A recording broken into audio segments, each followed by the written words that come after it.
huh. Yeah. Chair play. Because of the leaky roof. Yeah. Ooh, leaky roof. Guess what Leaky doesn't have a roof. leaky roof? This Boring. house. Welcome to the Me. Pocket Dimension Live. Pow, pow, pow, pow, pow. Pew, pew, pew, pew.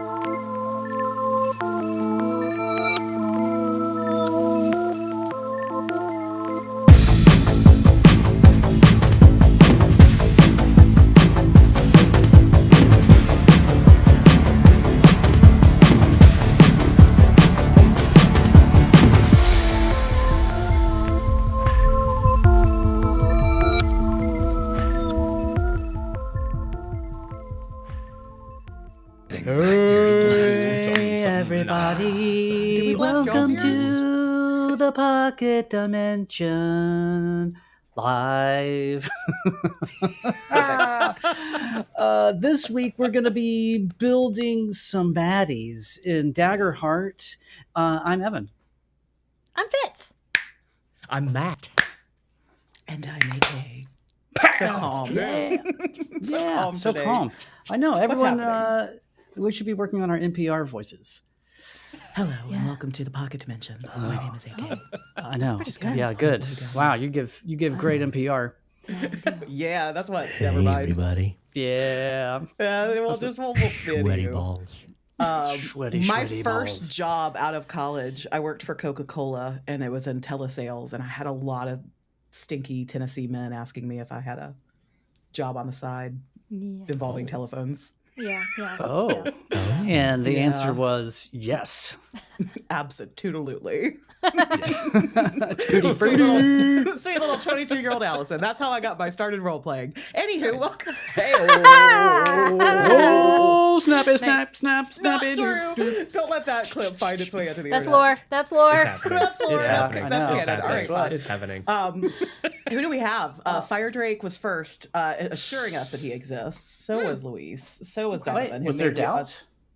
Yeah. Fire Drake clarified I exist. So Okay. I guess there was. Therefore, you are. Yeah. Drewski made it, and KBH made it, and DT made it, and Tay made it. And Seth of the White Fox variety made it, and Kai has a migraine. We don't love that. Aww. Kai, if you're listening, that's why I'm trying to rein it in and speak very soft today. So that way I don't Okay, get sorry. jarring. Super chill. Yeah, We'll just I be can chill. dial it down. I can be chill. Dial it down. You guys think I don't have any chill, but I do. Rabbit is here. PA is here. Worried that it hadn't started yet, but it has. Another Ryan.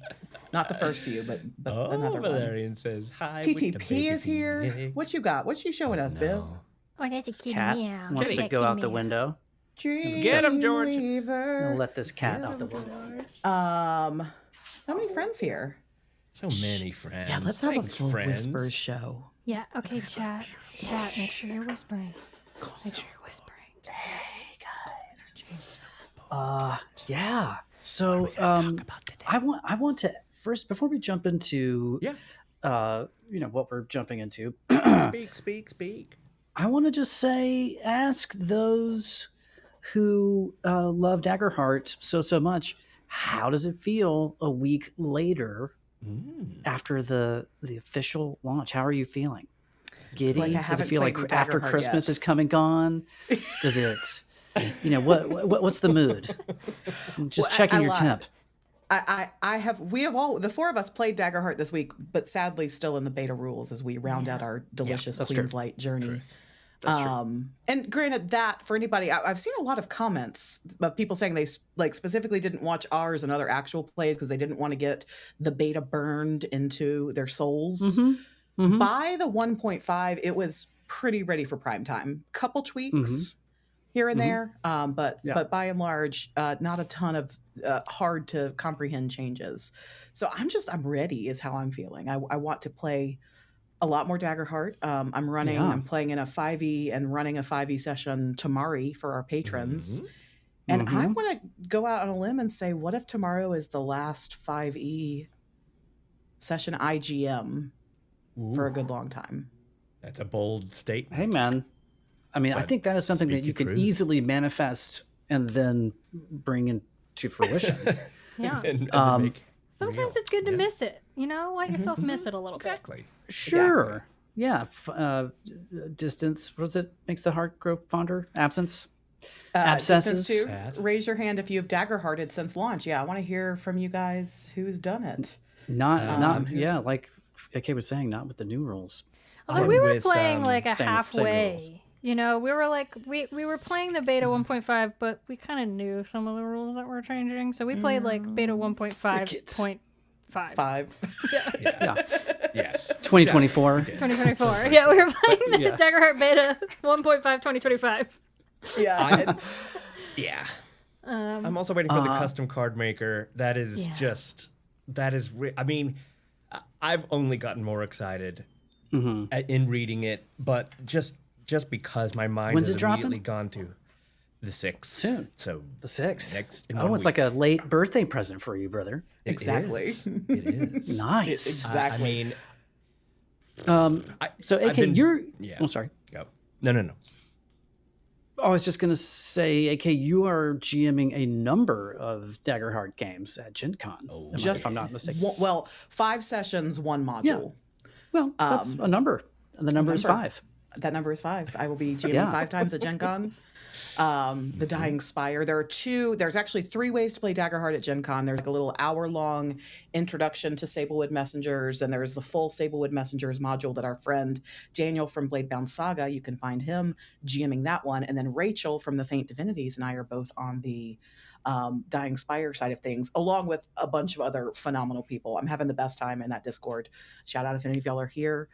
Get to know those GMs. You will be in great hands no matter whose table you wind up at if you're playing some Daggerheart at Gen Con. I can guarantee you. But you'll be in the best hands if you're at AK's table. With Rachel. No offense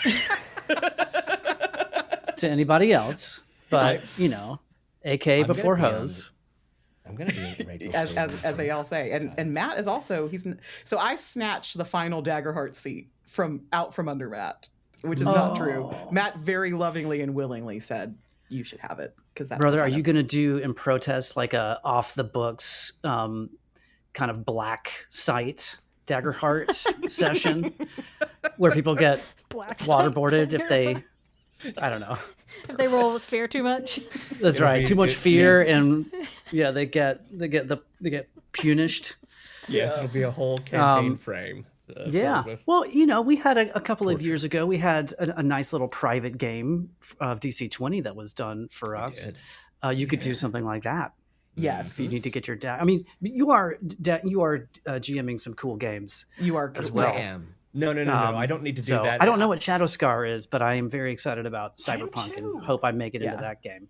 I'm excited about all of them things. But yes, I think there is actually a black site game that I would like to attend with one of our friends on the channel.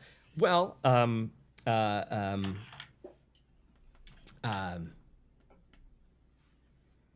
can't remember anything I was gonna say. It's too secret. It's too secret. The site is not too for our ears. secret. It's like AK knows what I'm talking about, but I'm totally blanking. It's like Spinal Tap, like Nun Blacker. The site is Nun Blacker. Do I know what you're talking about? Yeah. Apparently not. That's how. Well, I can't wait to get a 3 a.m. ping on Discord from Matt being like, I remembered it. It isn't until noon that the brain starts to have some working memory. But it's okay. Yeah, Warren is asking in the chat. We do not have any codes for Start Playing. We have a Patreon that we run monthly games with. And no shade to Start Playing games. I've seen a lot of, in fact, again, our friends from Bladebound Saga, both Daniel and AJ have been running a bunch of the Daggerheart games. They maybe visit that channel, slide into their server. I believe that they should have codes. And if you can get into a Bladebound Saga, GM Race Combo or Professor Bulk, I believe are their names. Get in there. There's so many cool people playing Daggerheart. And We're just not cool enough for the Start Playing Club. One day. Sorry. But I do also think in our Discord, we have a Looking for Games channel as well. And some people have been posting, whether they're on Start Playing or just doing a pickup game, they've been posting either, if they have a Start Playing code, they've been posting there, or if they're doing a pickup game, they've been offering. So there's opportunities outside of our Patreon in our Discord as well to get connected with those adjacent folks like Bladebound and We know some cool people. And also I saw a really cool comment coming in this week on one of our Daggerheart videos asking if like this is it. Like have we found like our game? This is, is Daggerheart the end for us? No, it's just the beginning. Right. We want to play. I was going to say yes. Oh, yeah. I think it's okay yes, for us to, like, it's definitely emerged as my favorite game and the one I personally am interested in replacing 5e with to the best of my ability. But that by no means, as a person, I want to stop playing anything else. And especially as a channel, we absolutely want to keep exploring. In fact, next week we're gonna have a little session 0 in Shadow Dark. That's right. And then journey into the Soul Blight with and for you. Oh man, so excited for some deep goth. Take me there. Right. Yes. Just put on the Susie and the Banshees. Put on some Bauhaus and let's go. Frickin' go. We love Daggerheart. No. We just love other things too, and that's why Matt is running 3 other games at Gen Con. Yes, 3 other games. I am also beyond excited about getting Nimble 2 in physical form and it, final and trying some of that when that really fully launches, and of course Draw Steel. I think those 2 this year have they're not going to have the push that Daggerheart has had, I don't think. Well, they're not the same stage either. They're not the same stage either. Exactly. Very well said. But it's Daggerheart feels like I think it's going to have a forever home here. Sure. It just feels like it's our new default game. Like instead of D&D being the default, we've just replaced it with Daggerheart being the default. But I think there are other games that we just want to play to be spicy. And, I know we all have different ones we're excited for. There's some cozy games that I'm excited to play, some tarot games that I'm excited to play this year, but nothing that like... I mean, if you're into that, like, that sounds whatever. But those are more like, smaller bite-sized things. Whereas, like, if we do a long form anything, I'm more interested in Daggerheart for that at this point. Because he's here in the comments, I do want to pick on one of my personal favorite GMs for a second. That is the one, the only Alejandro Tay. And Tay, I am jonesing for some masks. Please. Oh my God. Please. Yeah, that's one we have played in the past and I am dying to revisit. I miss it so much. So, just tuck in that little seed down in some fertile soil, I hope. Seeds. That was a druid reference. I don't know if it worked. I'm not a druid. Okay. Oh, sure. Pretty good. Yeah. Tuck it. And Tanya asked a great question. Do we have plans to run any of the Daggerheart campaign frames? Yes. None. Or build our own, maybe. Yeah. Even use one as a jumping. I've already started this week in my copious amounts of spare time, but I've already started thinking about Tataria in Daggerheart and how much better it is set up to build. Not to pick on you, Matt, because no is a perfectly acceptable answer. You've had a lot on your plate lately. Have you watched the session 0 of Age of Umbra yet? No, but I have. So excited for you. I'm very excited about it. I've watched. I watched comments about it. But I can't wait. Yeah, I've only watched maybe like 40 minutes of it, but it does feel. It feels. It's darker than you had originally wanted Tataria to be, but it has a lot of the very same elements. Really. Yeah. Low magic. Low magic. That's the Bivens brothers especially need to, because I'm willing to play in it, to be very, very clear about this, but that is a big emphasis. And then Motherboard is one where magic is more or less replaced by technology. So it's not existent, it just as a. That's what I want to get up in. Just crawl up in that like a tauntaun. That's right. All squishy and warm. Well, do we want to build some baddies? Let's do it. Yeah. Should we do that? Should we? Why not? That's what we said we were going to do. Well, then I will pop us in here because we first thought that we would. I saw some comments like Tay had left one. If y'all have questions or thoughts, this is not the only way. This is my way that we're going to be doing this today. Happy to answer questions. We like to be extra in the pocket dimension. We like to build our own things a lot of the times when there's a lot of great modules already out there. So let me first call out both the core rulebook and the SRD and a bunch of like free downloadables from Darrington Press, because they're trying to make this beautiful game as accessible as possible. There is already a treasure trove of baddies. So you don't have to build your own. No fear. You can. But I do love that it is such an integral part of this. You know, that they were able to put out books, and for the first time, I don't really miss a monster manual. Yeah, like there's plenty in there. Trust me, there's plenty of monsters, but they are all jumping off points again in the kind of thought of Mike Shea and his Forge of Foes, where you're like, you know what you want to put in front of your players. Yeah, you don't have to play by have to play by anybody else's rules but your own. Every rules. Mm-hmm. So we thought we'd start with just the anatomy of what you're going to see in the existing stat blocks, and if you do decide to homebrew your own, what you should put into that. And we use ClickUp as our kind of project management tool. So everything that you're seeing is just something I made for myself in ClickUp. We are not sponsored. You could do this in Notion, in Craft, in Obsidian, Tana, in Paint, in Tana, and anything else that you would like to do. But get yourself something that you can very easily copy and paste again and again and again. And typically when I am making adversaries, I'm just going to go ahead and fully peel back the curtain, let down the screen. I tend to say okay, my party is level 2, so I'm going to throw a tier 2 adversary at them. And then I go and I look at the tier 2 adversaries and see if there's anything I can borrow from the start as a template. I hate a blank page. I'm so bad at it. So there's my first thing. So anatomy, give them a name. Derek from HR is fine, whatever you want to call them and they want to be called by. And then one of the big changes that I love, so I am not a well-versed 5e GM. I have never understood CR. I have to Google every time how to translate CR ratings. Nobody understands it. The people who made it don't understand it. People who made it don't understand it. Makes me think of the Supernatural GIF. Nobody likes it. Yeah. When it comes to CR, nobody likes it. So I love Daggerheart out the gate. We got 4 tiers. We made it really, really simple. Tier 1, level 1, tier 2, 2 through 4, 3, 5 through 7, and tier 4, 8 through 10. And that doesn't mean if you have a level 4 party, you can't throw a tier 4 baddie at them, especially if maybe, it's somebody that's going to be visiting throughout the campaign that's supposed to, they're supposed to run away from or supposed to flee from you and things like that. So this is a general rule, not the hard and fast way you have to do it.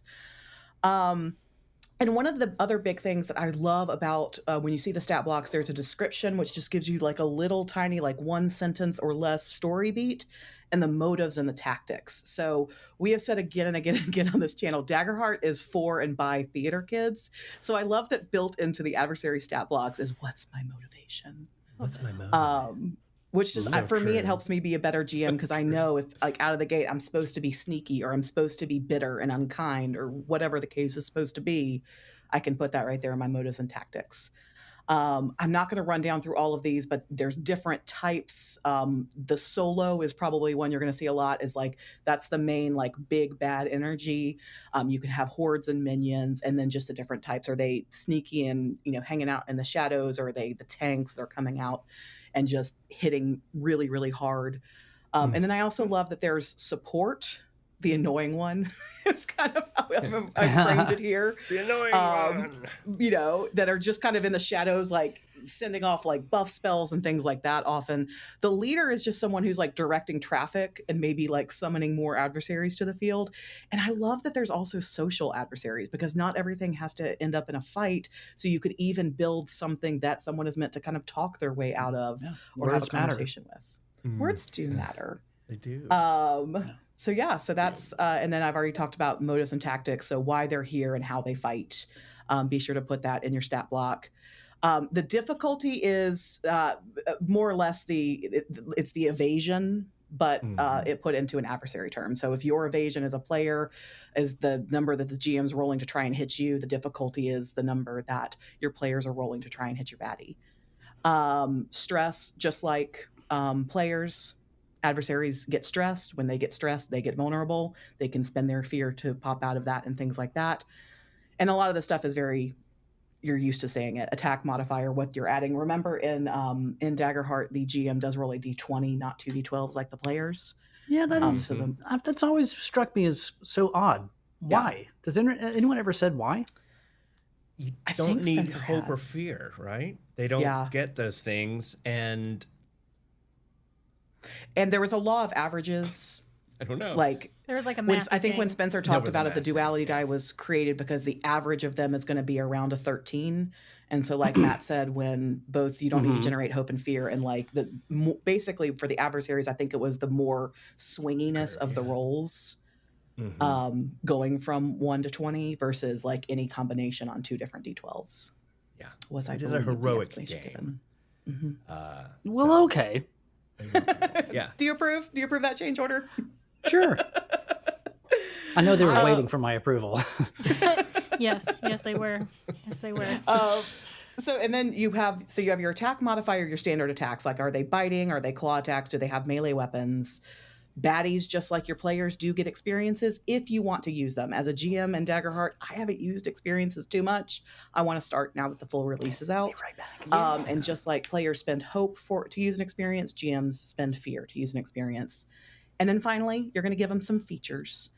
So your features are your passives, which are tied to a specific circumstance, and then your actions and your reactions. And as a general rule, they're going to have between 2 and 4.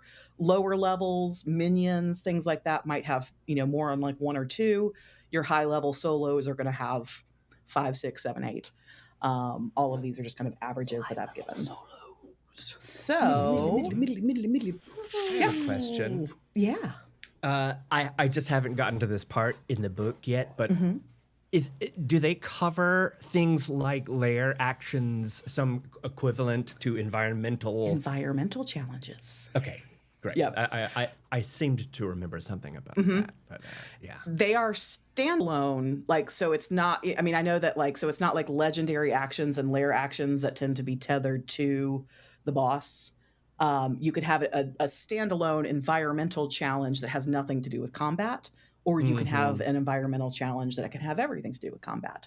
It's just what you want to. I've heard a lot of people referring to Daggerheart as very modular. Stephanie plays games. I was watching her Daggerheart coverage video this morning, and she was talking about like how in character creation it felt very modular. And I would say from a GMing standpoint, like, I have foregone giving any of my baddies experiences up till now. I didn't pick it off the shelf, but like now I can start if I want to.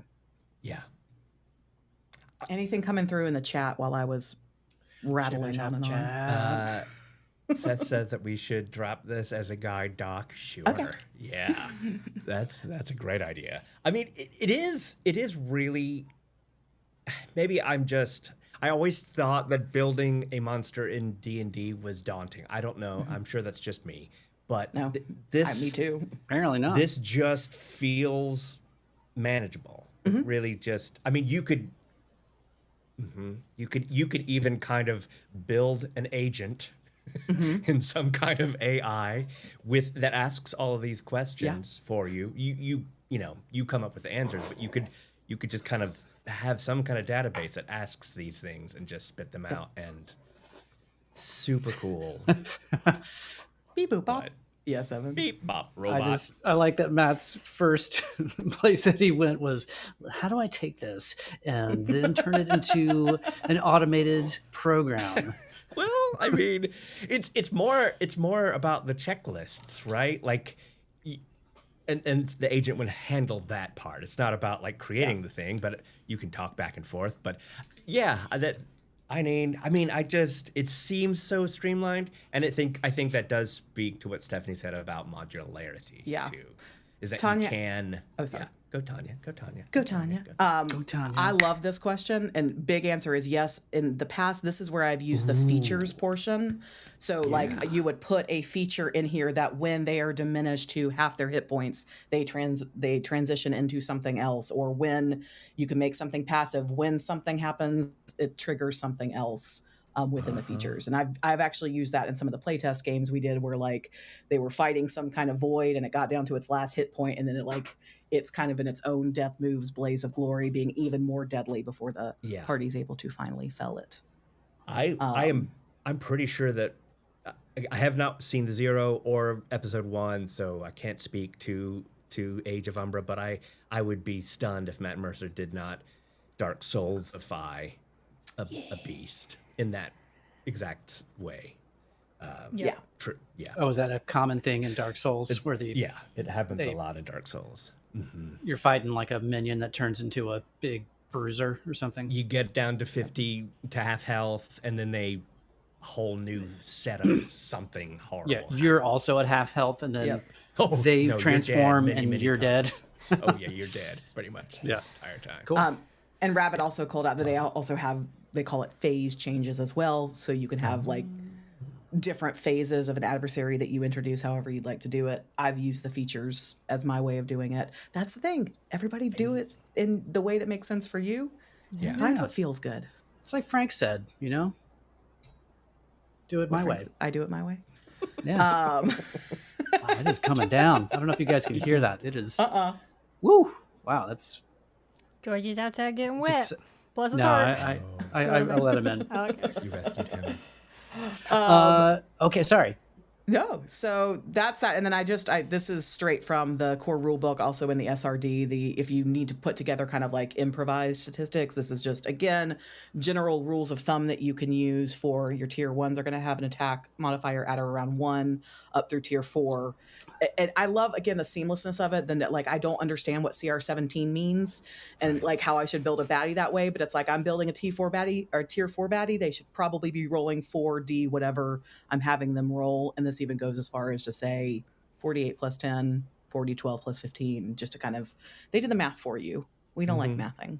I learned that Seth, the other Seth of all trades, loves mathing this week. He called out in one of our videos that he misses the old armor way of doing it and all the math that we did. I want to hear from you in the do you miss it or do you like? Yeah, that's what I said. You absolutely. Well, maybe he can be the one. Somebody answered the D20 versus the 2D12 in our chat, and I read the answer and I was like, that still means nothing to me. So maybe Seth can demystify that. Seth, what's it like to feel so alone? Seth, what's it like to understand math? Yeah. Let's start there. Tay is asking some great questions. Yeah.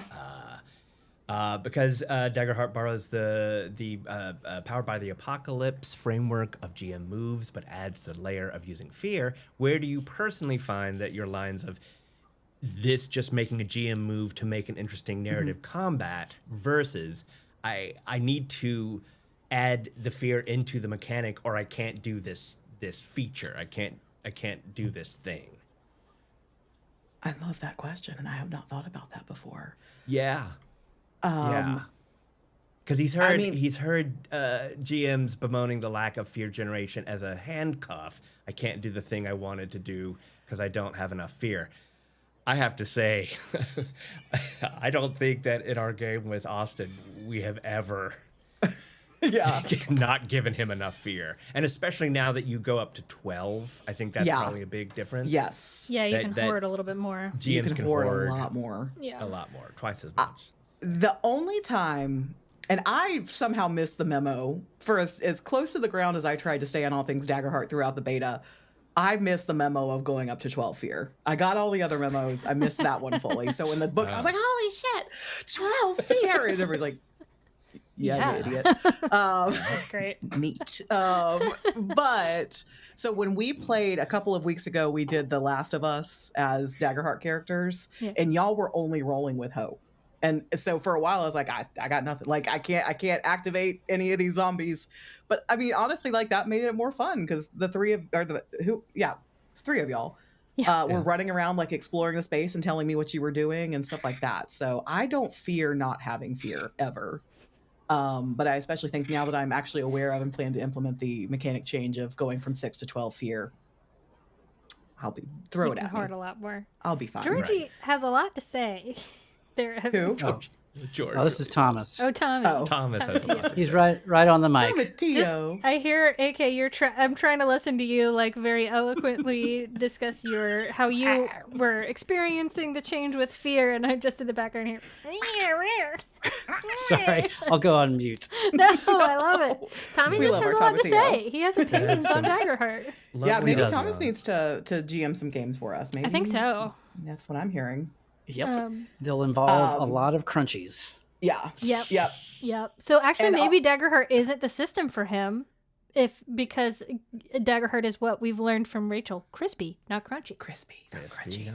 And White Fox also makes a really great point here that there's now some improved mechanics for how many based around number of PCs and things like long rest gets the D4 plus the number of PCs and things like that. So I love that too, because I think we were talking about that with Rachel the week before it dropped, of like giving some weight to short rests. So yeah, you can short rest. There's going to be consequence. And oh God, Matt, I can't wait for you to watch Age of Umbra's Session 0 because Matt has worked even heightened mechanics into short rests and long rests in terms of what's lurking in the shadows. So the system is already built to have this like low level hum of fear. And then, man, Age of Umbra just amplifies the snot out of that. I think it's great. So what you're saying also, what we're also saying, going back to Seth of All Trades and his deep disappointment about the armor change. So this game, which is what my brain has been buzzing about all week, is just out of the gate so homebrewable. I just did not expect that to this degree. I really, really didn't. But it seems to me that, yes, it would be tougher to do it on something like Demiplane or, in the Nexus, but you could go back to, you could build a frame that would, make the armor work a little crispier, right? Because obviously mechanics are being built with every frame, and it's just a unique way of doing it, right? Yep. Yeah. We're officially renaming Age of Umbra Age of Bivens. It is now canon. There it is. But yeah, Matt built a table. It's confusing when there's two. Mercer built a table. He is downgraded. He is no longer Matt. You were the one and only Matt for us, Matt Bivens. Mercer. You win. Mercer built I think it's a D12 table specifically for rests for the things, and so like there's a homebrew element on top of the base element. So crisp it up. Any other questions? So what we had kind of planned for today was to kind of just go through together here.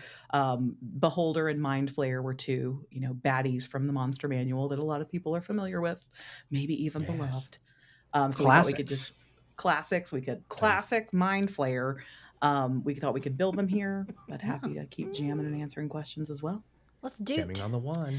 Jamming on the one. So as I mentioned, I like having a template for things. That way I just plug and play. Beautiful. So this is we've got Beauties in the Eyes of the Beholder and Flay It Sam. The line is not Flay It Again Sam or Play It Again Sam. It's just Play It Sam. Thanks Woody Allen. Yeah. For planting the wrong thing in our brains. He's a disappointment in so many ways. In so many ways. And misquoting Casablanca not even being the worst. Definitely not the worst. Definitely not. Top 10, so much though. room for activities. Moving on. Uh-oh. Did somebody kill Matt? Where'd he go? No. No one killed Matt. I wanted to get my book. So I'm going to be the typer here, and I've now talked enough. Okay. Y'all are going to talk, and we're going to work together, and even with the chat, if y'all have some ideas too, on how we might build a beholder. One stock at a time. Yeah. So first and foremost, kind of the type here, are we giving because this might influence the tier, I think. So are we giving full, solo, solo is typically like the entire party is taking them on. This is a battle that we're not relying on minions and hordes and henchmen and things like that. Yeah. So does the Beholder bring big solo energy, or are they more standard? Oh yeah. No, I think so. I actually didn't know. Yeah. I didn't know that it was the Beholder was as powerful. I don't remember. They're playing brutal. one. It's been a long They are time. Yeah. brutal. I mean, they don't need minions because they've got all their eye stalks. They've got all their eye stalks. Yeah. They've got, Thankfully, the only one Jeremy. I've come up against in game was one that we could befriend. Thank you, Tay. There you go. That was great. Oh, what? All right, so I'm seeing Jeremy, Tay, Donovan, Seth are all voting solo. Y'all, it sounds like y'all are voting solo. So we go in solo. tier 3. We going all the way for the top with tier 4. Pang tong. They feel like a 3. At least 3. Yeah. I mean, it's so you're talking about 190 hit points. The CR is 13. Not that anybody understands what that means. But What's the max CR in 5e? 20? No, it can go above 20. What am I talking about? Yeah, like 30. 40. Yeah. I don't know. It's really a lot. Let's see. Well, I mean, it's not a Tarrasque, so that would be, we're going to make, that's like the tier 4, right? But is that a tier 4 AK? So is tier 4 only the absolute most impossible to beat? I don't know. You'd have to homebrew that in Daggerheart to get a Tarrasque level, right? Yeah. You have to Okay, make that Tarrasque is a challenge rating 30. So if that's our Yeah. benchmark on the top.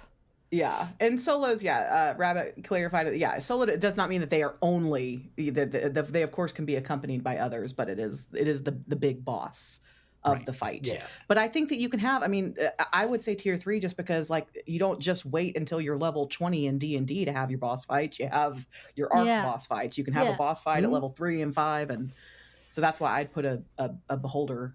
I feel like I'm seeing 3 in the chat. That's what I put. I feel like it would be like top of tier 2, bottom of tier 3. Yeah. But like comfortably in tier 3, you know? Yeah, Because yeah. it feels like something you'd run away from at lower levels, but could Lower handle middle. at a higher level. Yeah.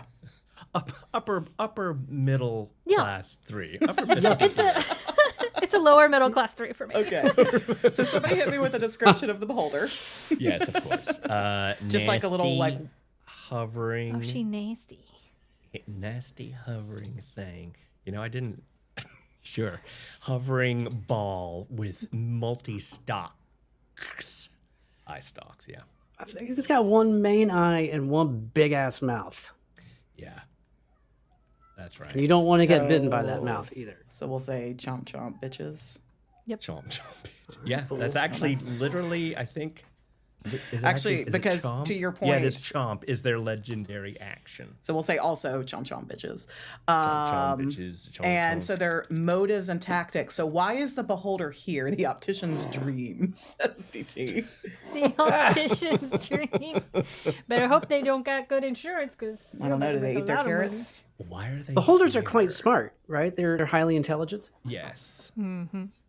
Uh-huh. So why are they? What do they want? Yeah. What do they do? What do they want? Why are What do And you how do they what do get you it? get the beholder that has everything? Yeah. That's right. You know, Right? they can buy anything that they want. They're one of Seriously. those people. I think about the motives like I think about knowing our pets. Like, is my pet food motivated, play motivated, snuggle time motivated? So, like, Okay. what's Yeah. what's gonna They're motivate? underdark. They're underdark. They do like creatures, treasure. mostly. Yeah. Okay. Dominance Yeah. Yes. on- I So like for the treasure. Uh-huh. And Are they treasure hoarders? let's see. Distinctive. This is 2024 rules. They are paranoid, narcissistic, megalomaniacal. They act on agendas beyond human reasoning, right? Oh, I love that. Yeah. They don't like each other, which again would point to the solo. But they do have minions that they manipulate. Sounds like we're describing dragons here. I mean, it does kind of feel that way. I don't see a same. ton about treasure, honestly, though, I have to say. Okay. Oh, Tanya's never mind. more power. Yep. Power motivated. It's more power. Yeah, exactly. More power and more. So I'll say power Just- hoarders. Power Rangers. Still even say others hoarders, I'll just say- cultivate grand ambitions, creating networks of minions to manipulate groups and settlements and hold nations in the Underdark. So, like, mob bosses, right? They can be mob bosses. They can be Thieves Guild leaders. All right. Or BMBE. corporate. They could be CEOs. Okay. Of the Underdark. They're Jeff Bezos of the Underdark. Yep. And then what are their so how do they get what they want? kind of How do they move? Are they slinky and slick? Are they thunderous and what's their vibe? Floaty and terrifying. Yeah. So I would imagine they're kind of drama queens, right? Yeah. Like to make an entrance, but they float around, so they can be quiet. But they can fly 40. I'm just making this up. I have no idea. I mean, they're territorial. They're they have girl boss energy. Honestly, the only thing that I can really think of for reference is the Cavern fight in campaign 1 crit roll. Cavern. It seemed pretty. Okay, Sickety Wicked. Yes. CEO of Amazon.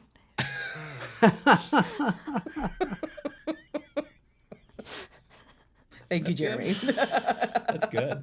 So give me one more just in terms of because remember the tactics are going to be, this is going to build your flavor text. So as you're describing to the party what's going on as they fight them, the tactics are is he? They're definitely ultimate battlefield control operators. You know, with the eye stalks and pointing the cones in different directions. Okay. It feels like they try to control what's happening on the battlefield. Okay. Right. Mm-hmm. Yeah. So as someone, I don't think I've ever fought a beholder, and I've never as a GM run a beholder. So I don't have much coming into this, and it's other systems would just give you a stat block. I love this because now I know if my party comes upon a beholder, they can't try and talk it out, and things like that with the moves and tactics. And I can give a little bit of energy if they do try talking, and then I can describe how they're moving around the battlefield, or are they staying in one place and letting the party come to them and things like that. So it's just building that color in, that flavor in. Because I don't like having to come up with absolutely everything on the spot. I like to be just prepared enough. What actually happens is going to come up on the spot. I can't predetermine that, but knowing how I might describe something, I like that. Okay. So tier 3, according to our improvised statistics by tier, they're saying, difficulty around 17. We want them to be hit a bull, but not an easy hit. If you're thinking about rolling those, if 13 is kind of the law of averages of what the players are going to roll, and then add any modifiers on top of that, 17 could feel pretty good. We could go as high as an 18 or so, but I probably wouldn't go above that. What do y'all think? Okay. Being an angry disco ball of laser beams, you're crushing it today, Jeremy. Yeah, I saw that. That was great. I mean, I might even put it at I think 17 would be the top. Part of me almost thinks it would be a 16, because he is pretty hefty chunk. He's chunk. A big boy. Yeah, that's very true. And true. his AC in D&D is only an 18. Okay. So I feel slightly lower. And so then we put the way that the stat blocks are written is you tend to just put your major and your severe on here. Because anything that falls below the major is going to be marking 1 hit point. Anything that, and then anything between major and severe is 2, and anything severe and above is 3, unless your party doubles the total of the severe, and then you're marking 4 hit points. Okay. So this is saying for tier 3, 20 and 32. I love even numbers. So kind of judging on they're going with the D&D way of thinking, something can be easy to hit, but doesn't take damage as easily, right? Yeah. They have a sack of hit points, I think is what I'm trying to say. So if we bring the difficulty down to 15, 16, do we then put the thresholds up or keep them around what they recommend? Oh yeah. That's an interesting point there. Yeah. Depends on their layer. I do feel I mean, I might scooch their leave the difficulties touch down, but maybe put their thresholds slightly up because they are jigglier. Yeah, they've got 2 that's why I was asking about the encounter actions, because their layers, they have something called scopophobia. Creatures within 1 mile feel as if they're being watched. Yeah. And that's just utterly disconcerting, as you've been saying, yes. And then also warping terrain, which speaks to what something that Tay just said about moving weird, like physically through space. It kind of just turns your world, maybe just mentally, but turns it into turns it upside down. Yeah, he's definitely gonna have some sort of feature that like puts on stress. Yes. For sure, for the players. Yes. Because absolutely. Like probably when you're getting disintegrated. That's pretty stressful. There's that. Yeah, if you get disintegrated, yeah, you're gonna be a little. But good news, you won't be stressed for long. Right, because you'll be dead. Yeah, can't be stressed if you're dead. That's dark. Okay, move on. Okay, this is the best of the day. Yep. Nice. Numerically accurate, I believe. What are all the? I know disintegration, paralyzation. What do all the ice talks do? Let's see. There's a charm, paralyze, fear, slow, enervation, telekinetic, sleep, petrification, disintegration, and death ray. Oh yeah. Okay. Yeah. Just power, word, kill in a ray. What is innervation? What does that mean? Make you weak. It makes you so an it's invalid. kind of like a weakening. Yes. So I would say for this, based on the way we're building them, I would probably go, you're going to see anywhere from like the 8 to 10, 11 hit points at a tier 3. I don't know if there's any that are as high as 12. So I would probably put this around 10 hit points. What's the max these days? That's what I'm saying. For tier 3, I think I would max it out around 10. Okay. I've gone as high as 12, I think, for tier 4s. But yeah, solos, and Rabbit says solos tend to be 8 to 10 regardless of tier. Right, and Austin reminded me about the anti-magic cone. Yeah. Right. Stress, I usually set that, like, a good rule of thumb for me has been around half of the hit points. So I would say, so just to, like, again, peeling behind the curtain, when I'm running campaigns, I've got, like, my sheet up like this or sessions. I have everything, like, collapsed down so I can just go straight into the thing when I need it. And then I literally, like, as my party is doing damage to me and, like, oh, somebody makes a severe hit, and then I just come in here and color. I make things pretty colors, and that's how I instantly know at a glance where my baddies are sitting. Yeah. I might agree, though, with some of the folks in the chat, because considering, it's not a glass cannon, but it's not a tank either. It only has 180 hit points in D&D. I might take away at least one of the hit point slots. Okay. Interesting. Especially since the thresholds are a little bit higher. Yeah. Yeah. Okay. Do you want to go down to 8 and then down to 4 stress? What? Yeah, that feels good. Sure. Okay. Except for Evan, who wants everything to be. Yeah, Seth, 1 HP for each of your eye stalks. There we go. Perfect symmetry. Love it. And is it their big eye that has the magic, anti-magic cone? Yeah.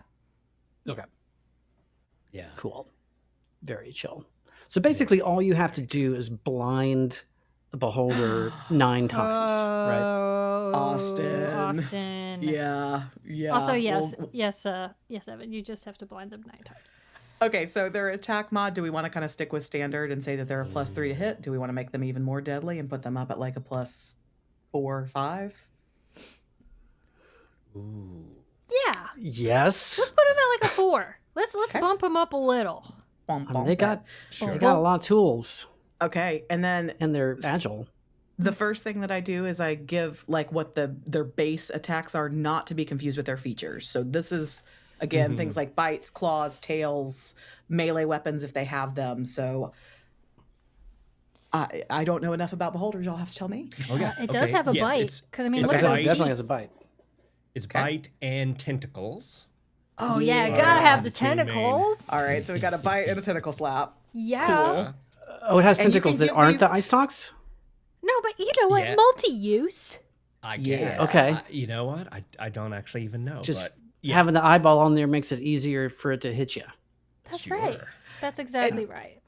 like if I were not doing this on air, I would be coming up with weird things to call each of this. We're going to go with bite and tentacle slap for now, but feel free to get as colorful or as boring as you want to be here. Maybe not boring. I'm so sorry. I have to back up a second. Okay. I was reading my own notes incorrectly. It definitely has a bite. It has multi-attack. It does not have tentacles because that's our next beast. I'm so sorry, everyone. Okay, but don't tell me that those eye stalks are not also tentacles. They 1,000% are. I mean, they're technically stalks, but sure. Stalks. Yeah, but you and Donovan are in lockstep here. This is our beholder. That's right. Pocket dimensions. Our beholder can have tentacles. Tentacles. Yeah. Alejandro is taking a hard stance. Alejandro Tay, that is. Oh, yes. They should be the eye rays are the main attacks, and hard agree. Mm-hmm. Okay, so am I doing? They don't want to get close rays? to you. Yeah. Yeah, tentacle slap. Eye rays first, bite second. That's the technical term. Yes. Yeah. And talk to me about damage. So when I do these, I tend to make one like my kind of, like I might make one like a 3d8 plus, and the other one I might go a little bit lower, or higher, or we can make them all the same just to keep it consistent. Well, and see, maybe this is where I disagree then with Tay about it being the main attack, because I feel like the eye rays are more like feature things because they do effects. Right. That was what I was thinking too. Understanding that like each of the eyes does a thing, and then there's also the animagic cone that like those would be features. Yeah. But they have a multi-attack, number one, and number two, they have legendary actions, which are basically they're called Chomp and Glare, but they're basically they get to use eye rays or 2 bite attacks. So the multi-attack is the beholder uses eye rays 3 times. Mm-hmm. Yeah, you don't want so that. I guess the bite is really just the legendary action. We love an opinionated opinion. Okay, here. Another Ryan. I need you in our Discord to go to. Okay, I need you in that Discord to go to the hot topics dimension. And get that conversation started because I'd love to have that conversation there. Yes, perfect. I'm gonna get in all that. Why not? Look, if I were a beholder, here's what I would do. Okay. I would definitely use my eye stalks to weaken, paralyze, innervate, fear, whatever I'm doing. Hit somebody with that, and then your mouth, the bite is secondary, either because it's hungry hippos time. Mm-hmm. And you're like, okay, they're paralyzed. Let's chow. That's your backup thing / just they're just eating. And can we open the conversation of the beholder's digestive tract? What does that look like? They're basically just a globe. It can't be big. Yep. So like their mouth to butthole must be like 2 inches. Fast. The digestive system is you're in and you're out. In and out. In and out, baby. Burger. Animal style. I love this comment. And I was thinking the same thing. Like if they're just pew-pewing with their eyes, that's an attack. If they are doing a special ability, that's a feature.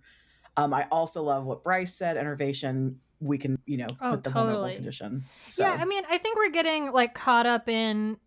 I mean, correct me if I'm wrong, because I have not GM'd this game. So, like, maybe I'm misinterpreting the situation. But it feels like, to me, the difference between attack and a feature, like, it doesn't really... Like, attack feels... Like, why would we not call the stocks a feature? Because do you not have access to them as frequently? Like, just because you have the bite as an attack option, you can still ignore it and go for a feature, right? Mm-hmm. So yes, but I mean, it is one other thing that I actually didn't know about, and I don't know if this is 2024 or not. But the beholder randomly shoots one, so each one of the rays are numbered in 2024. So I don't know if that changes anything. We could do a roll a d8 to determine, like that's a feature. And then, rather than having to have a feature per type, we could very much randomize that.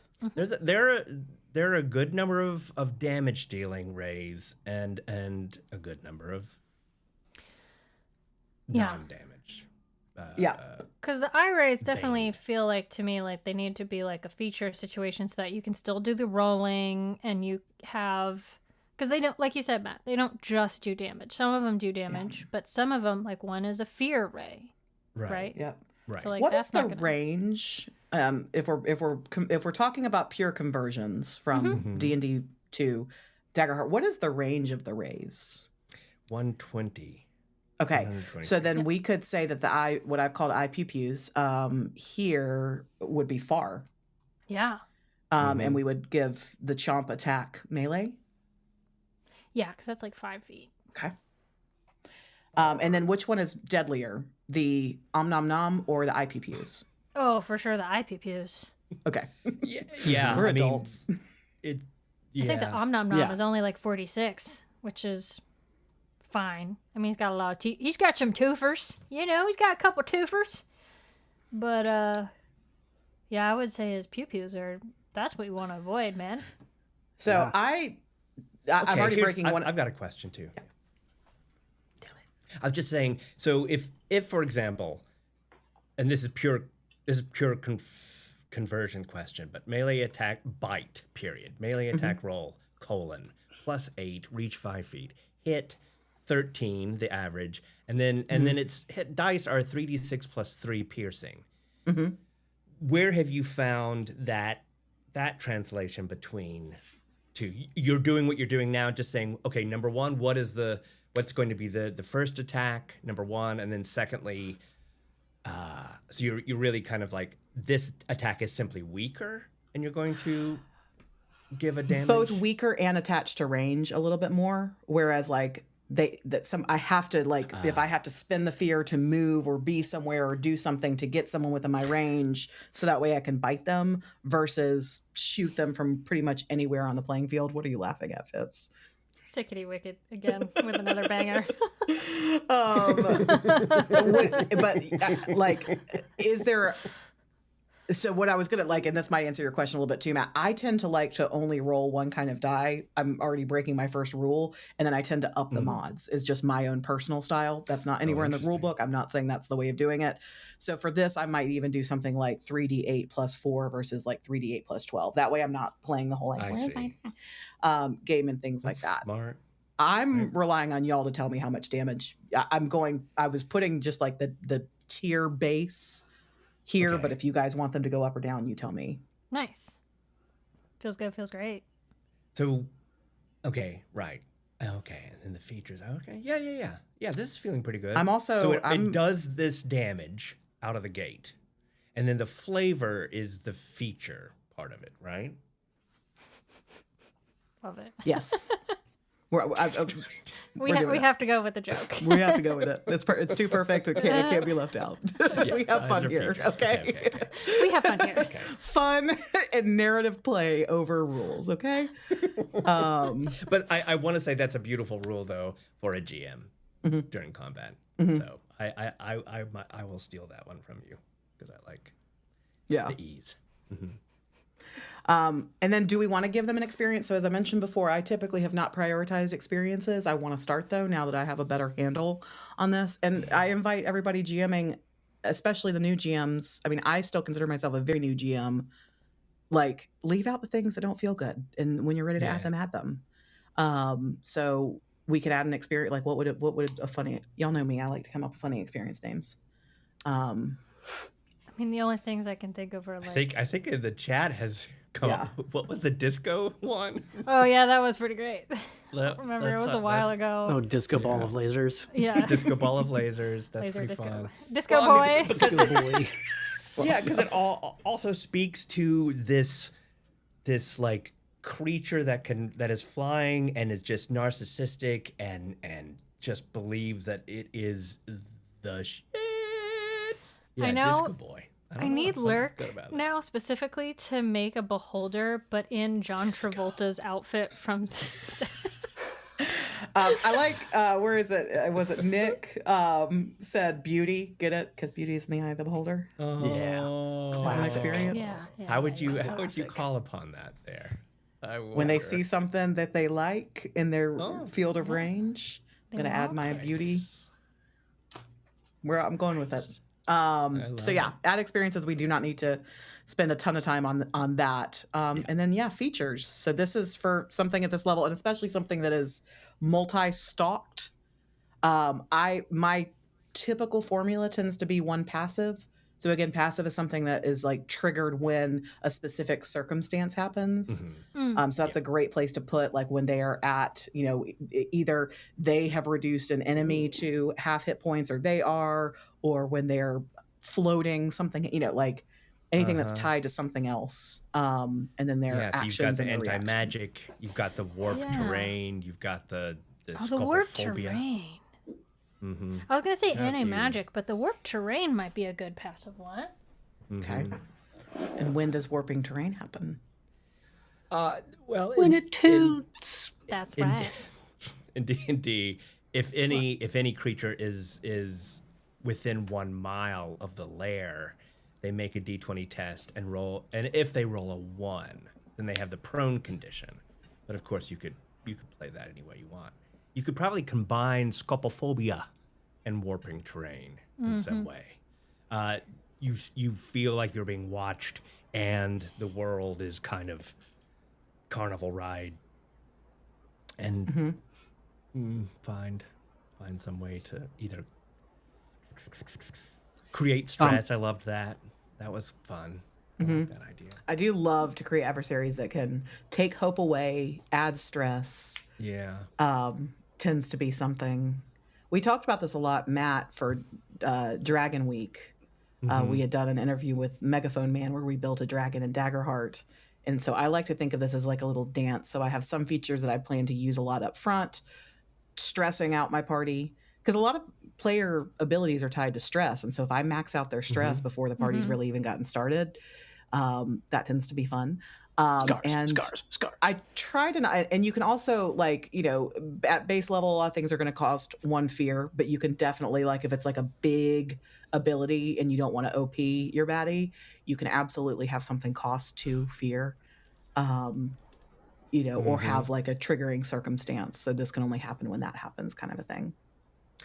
Or, Tay is suggesting an experience called Got My Eye on You, which could then be used as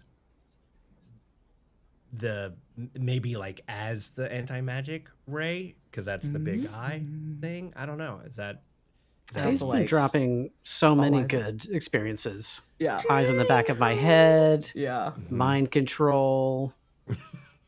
Yeah. Tanya, I don't actually know if there's I just may not know it yet. You asked if how many experiences can tier 3 have? 2, 3? I don't know the answer to that question. I would give them 2 or 3. Yeah. Yeah. Iconic things appear to cost 2 fear. Dragon Breath Weapon feels like a good example. Yes. Yeah. Wow, cool. Okay. So yeah, lay some features on me. What else do you need? Yeah. So, so many. So charm, fear. Okay, so do we want to do an petrify. action that's about like the big lasers, and have that one be like is that like a D8 table? Yeah. Yeah, Sure. we could do that. Okay. Yeah. What? Since you started this, Seth of all trades, what are your favorite 8 of the 10 beholder? Or it could be D10. Like, nice. I'm not trying to limit, especially if again I like this, because I also like that you give the eyes a damage as well. And I don't know how that kind of works in, but okay, cost. Yeah, you can spend. Yeah, I love that. You can kind of add on to the laser. Yeah. They're all good though. Sleep, petrify, disintegration. I mean, I would say death ray is the laser ray, or even disintegration. They seem different. Okay. So that would be charm and fear and weakness, innervation, telekinesis. Alrighty. That's cool. So we'll just, for the sake of y'all not having to sit here and watch us type things, I'm just going to say Cable goes here, roll 1d10 to activate one laser effect, and we would put each of those in here and have that be a fun feature that costs 2 fear to activate. Any of the other big major actions? If you've...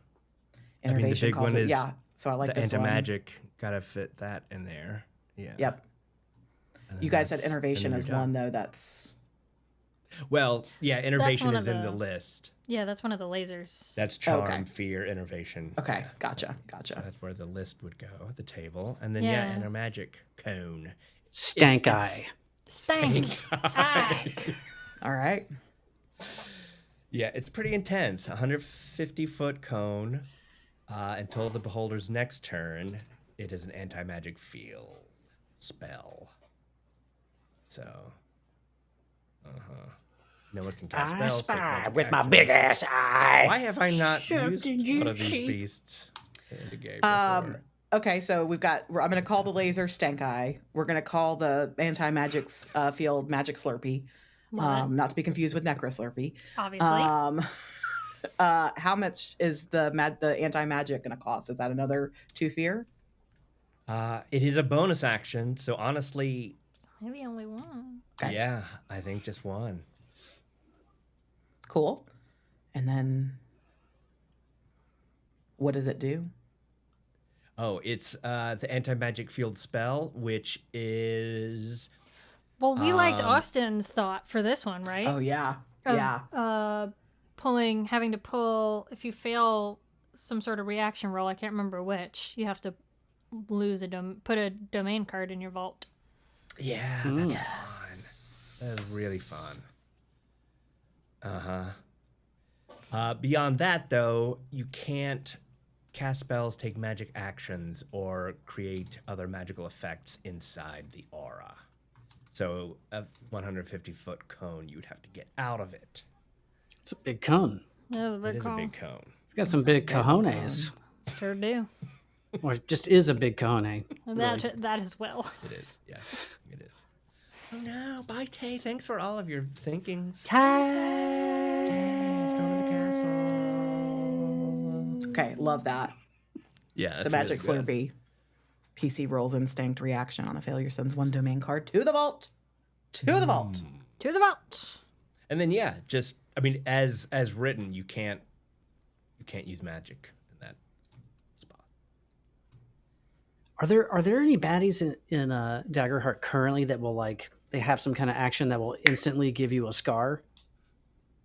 Ooh. I'm not knowing. Because that would be pretty fresh. That'd be pretty freaking cool.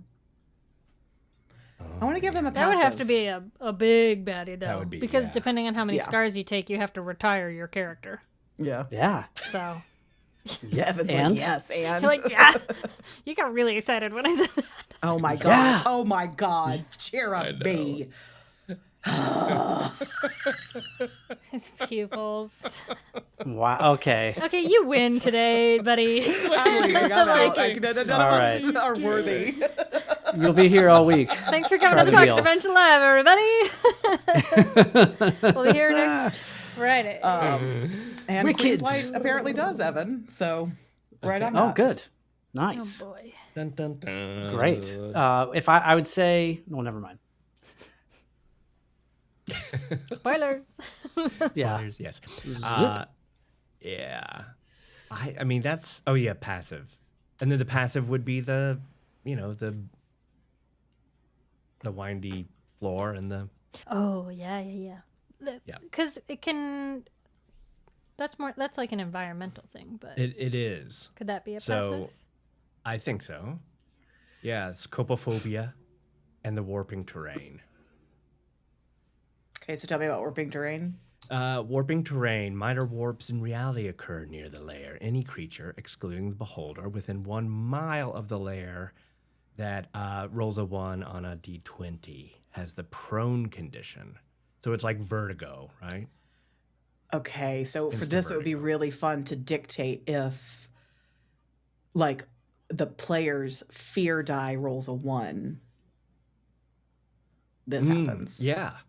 Right? Because if there's a triggering passive Yes. aggressive, Yeah, that'd be great. Okay, so if a player rolls a 1 on their fear die, and I mean it could be fear or hope. The only reason I'm thinking, like, I think it's halfling can re-roll 1s on hope. Yes. Yeah. There may be something that can roll 1 on fear that I'm just not thinking of.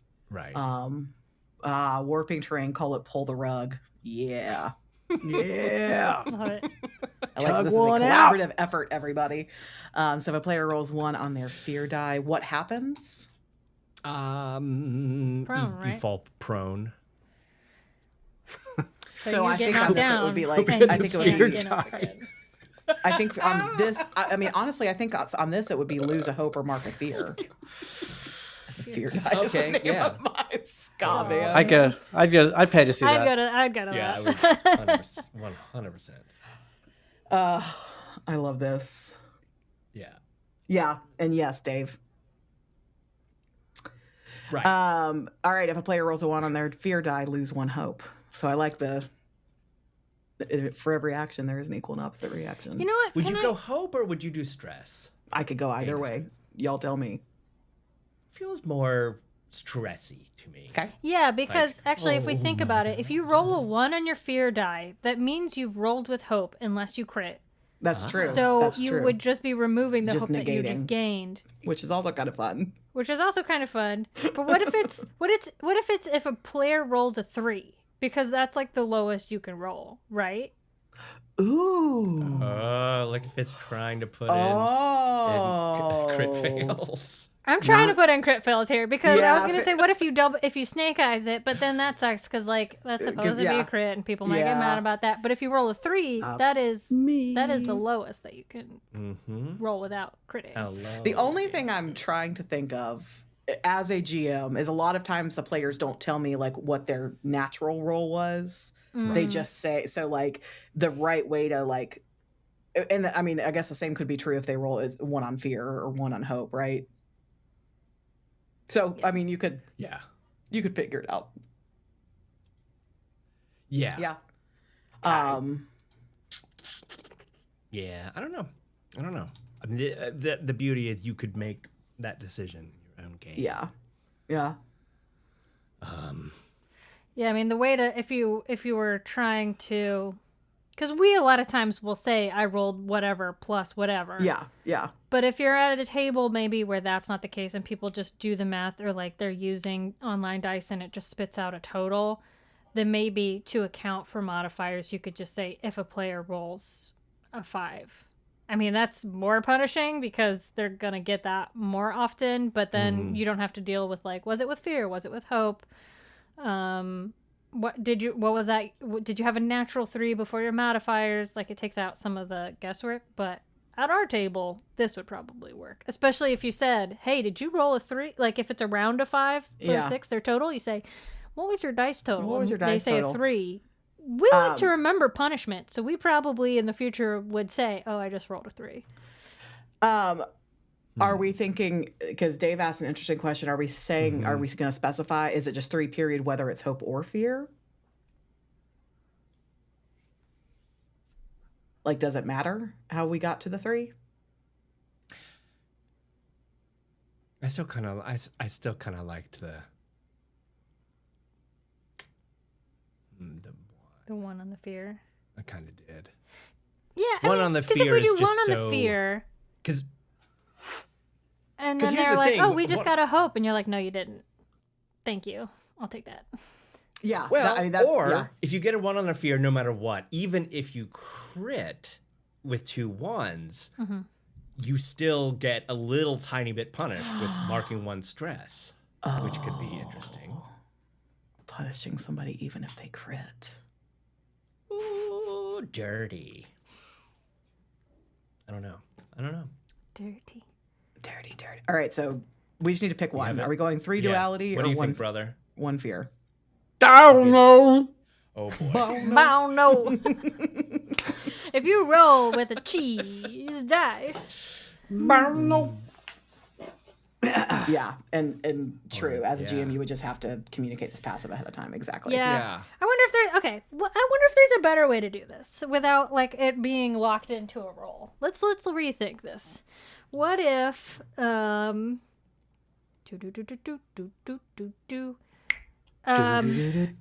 think, Donovan, there's a lot. I love the discussion that's going on here in live chat. The thinking I'm coming from on this is 1 on the fear is a good thing, right? It's low. And I'm saying if you roll a 1 on the fear, right? And it's instead of mark 1 stress, it's mark 1, or I'm taking 1 hope. I am essentially negating your roll with hope as the GM, which feels mean and satisfying to me.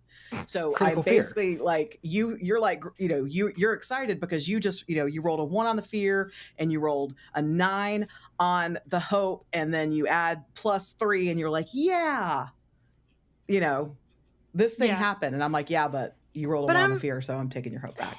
Yeah, but I'm with Donovan and Seth on this, which is originally why I was like, well, why don't we make it a 3? Because that's the least fear that you could have. Yeah, I with hear your that. roll. I wonder if we could do it where it's like a bottom threshold. Okay, where, what if? Okay, because the difficulty is what do we make it? 16. 16. What if we just made a DC like 5, where like if you roll a 5 or lower, you're not feeling so good. What if I don't know if there's any precedent for this, but what if any player that comes into this range with, say, 4 stress, then they lose hope? Like, what if is that a thing? Can you say, okay, everybody here, and that way you want to try to keep your stress down as well, because it all starts building up, right? Like, especially because things cause stress. So you're like anybody who needs to use stress to activate an ability or a domain card. Mm-hmm. Yeah, I like that. Like if you ever are at if you have more than half your stress or 4 of your stress or whatever feels like a good number, then we're taking a hope. Then we're taking a take a hope. Right. Yeah. If you take use stress, you lose hope. I know. Because is this what you like? Because you're willing to like, if you're willing to what is it, bamf around, because every time your character Misty Step, it costs us stress, right? Yeah. So that's an incredibly powerful thing, a tactical thing to get across the board, but that if you do it too much in this realm, then you're going to start to kind of give up. I don't know. And Bryce, I think you're on the same page as we were starting to reach, that like rolling specific numbers on one of the duality dice, it seems unnecessarily difficult to track. Yeah. Already used the hope and fear mechanic, yes. So we can sit with this we can even we can build these monsters and then we can run some encounters and see how they feel. We're in the fart around and find out. Extra. Oh man, yeah. And then Austin says, "Oops, sorry. Oops. Oh no, I have." He got death raid. He vanished. I clicked on the wrong thing and trying to click on Austin's comment. If you can't remove a hope, you instead mark. So we're just going to keep piling that on. Yeah. Oh, this is a cool way to remove abilities. This is a stressful character or creature. I love it. But it's terrifying. Well, as per usual, we went way too deep. But that's us. That's what we do. Yeah. I mean, we could keep doing and y'all could, if you all like this kind of stuff. Well, number one, we have a delightful friend, Blade Bound Saga, who is about to do some of this, kind of convert monsters from other worlds into Daggerheart. So there's that. But also, we would love to do this more if this is fun. But maybe we got the gist and we stop at Beholder, right? Yeah. Well, I would like us to do one more, not today, but do Mindflayer, and then they have to fight. Then we fight them. Yeah. It's like BattleBots. BattleBots. I think we build 4 of these total. And one Beholder against one Mindflayer is not a fair fight. Yeah, we would need to choose, because I was gonna, when we were gonna do the Mindflayer, I was gonna suggest like a tier 2 top. Yeah. So, Power talk. and yeah, we're way in the weeds here, but Yeah, that's what the live show is for us to Have you met us? Puff, puff, pass. Let's review it just real quick and just see. Yeah. So we said that difficulty 16. We decided our thresholds were 22 and 36. So difficulty a little lower than the recommended. Thresholds a little higher. We brought the hit points down to 8 and the stress down to 4. Gave them an attack mod of +4, so their hits are deadly, giving them both a bite and an eye laser attack. With a 2d20 for 20/20 vision is perfect. We would probably add, 1 or 2 more experiences here if we were fully building this out. And then we gave them the stank eye, the magic slurpee, and pulling the rug. And if I were building this for real, I would definitely come up with at least one more feature. Yeah. Well, remember, you've got a whole table of stuff that you would roll on. Yeah, that's true. And then the table does go under stank eye. So that's a lot. And another nice thing, another thing that goes along with, other monster books that are kind of putting them together in a more organic way. You could have a baby beholder, right? You could cut things in and out. And that's what's fun about this, I think. They have a different name. There's a creature in 5e. Baby beholders? Yeah, they're like not as strong. Oh. It's like a little guy. It's a similar name. It's like Observer or something like that. Oh. But they look the same. They're just not as tough. Baby. They're in Baldur's Gate 3 in the Underdark. Oh, Spectator. Someone's saying Spectator. Thank you. Okay. Yeah, what's up, Spectator? Everybody knows that. Yeah. Or just baby beholder. It's like, criminy mushrooms or portobello, baby portobellos, right? Everyone knows it's a criminy, but whatever. Bye. You're right. You're right, though. You're right. All that right. was really fun, really interesting. That was. Now I just hope want it was to play. interesting for everybody else. I want to fight one. Kavarn. I know.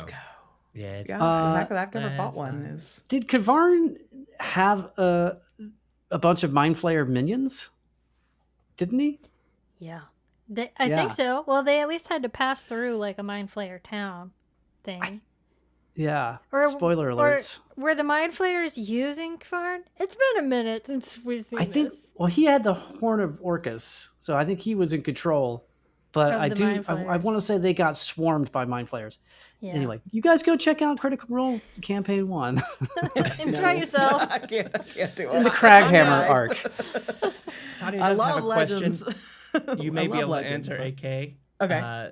Tanya, wanted to ask something about Mindflayer. If they want a mechanic to momentarily free it from the leader brain, what could you use? Or one shouldn't make it into an adversary? Oh, from the Elder Brain? Yeah. I see. Yeah, sorry, the leader brain, the elder brain. That's what it is. Yeah. The same thing. Mm-hmm. So what is it again? If you want a mechanic, if you were to create a momentarily separate them from the Elder Brain, so that they cannot benefit from their connectivity. Ooh. So is that a bane? I'm sorry, like I am totally dumb when it comes to D&D monsters. Is that a bane to the Mindflayer? I just don't. I want to make sure I'm understanding the question. Let me see. Yeah. It's on a critical hit. Okay. Interesting. So then, I would copy a mechanic like something like that straight over because they're still critical hits. Just on a critical hit. For sure.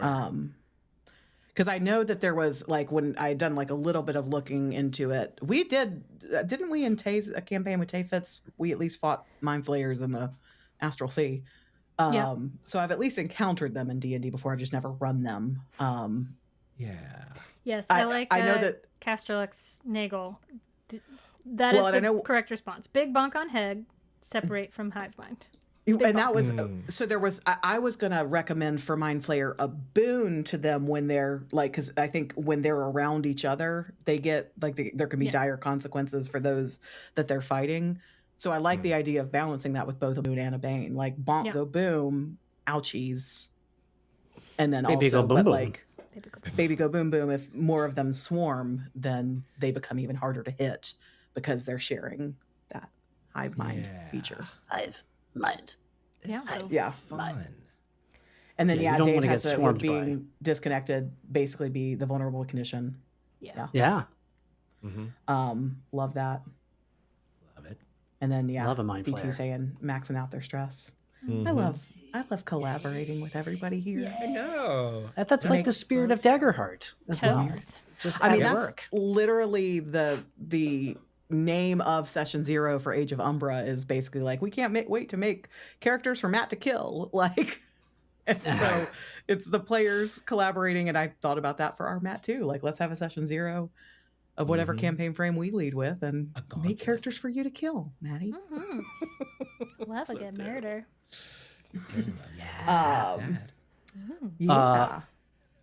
I'm going to toss out my since I'm, I don't know when I'm ever going to be a GM one day, but my GM idea, I'll just go ahead and give it to anyone out there who would use it in their own campaign frame, would be to have the big bad seem like a human, but they are in fact some kind of mind flayer that are making people think that they're human. Nice. A la Kilgrave, the Purple Man in Marvel. Right? I mean, not that he's a mind flayer, but like he's got the ability to just control minds. Okay. So, do with it what you will. Take it to your campaign frame, or don't, or mock me in the chat. No, we will not do that. For my bad ideas. That's the whole point. It's like you're like, wait a minute, mind flayers don't do that. Well, they do in my campaign frame. That's right. Yeah. The GM is always right. Slazal! Everybody, we got to pull out the G.I. Joe and the action figures because we're just playing in Maddie's sandbox. Oh, pew, man. pew, you're dead. Pew, pew. I'm so happy that we're only just getting started with all of this magic and chaos. I'm so happy that so many of you are coming to join us and having a grand old time. Us talking about Daggerheart and such.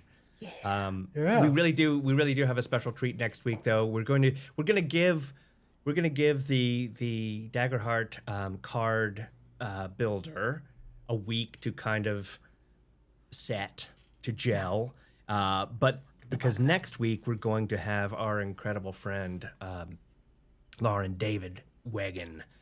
He is going to be running a game of Shadowdark with us using his setting, a setting that he built, which is I have sung the praises of. So what you're saying is we'll be building characters for Lauren to kill next week. Yes, we will be building characters for Lauren. It's Age of Umbra meets Shadowdark, but even more deadly. Yes. And if you think that Shadowdark is not your jam, and you're like, I won't go to that one because Daggerheart is what I want. Look, number one, Shadowdark is super great. Number two, Lauren has one of the best voices I've ever heard. And if you just want to put it on during lunchtime and just kind of zone out to the beauty of his rich and an amazing voice. Performer too. So just come and watch, listen and watch the majesty. Yeah, we're psyched. That is Lauren. It's gonna be bad that we build it up so much, but it's true. I love it. I love it. It's always great when we're together. We mean that with us and with you too. Gross. I'll see myself out. Jump into our Discord, everybody. We love to talk nerdy, and the link is in the show notes. So meet us over there, and we'll keep this conversation going. We have Daggerheart channel. We'll help anybody out that we can. A lot of people know a lot more than we do. Oh yeah. So they can probably help you out even more. And yeah. We'll see y'all in a week. Next week. Yeah. Thanks, Shazam. everybody.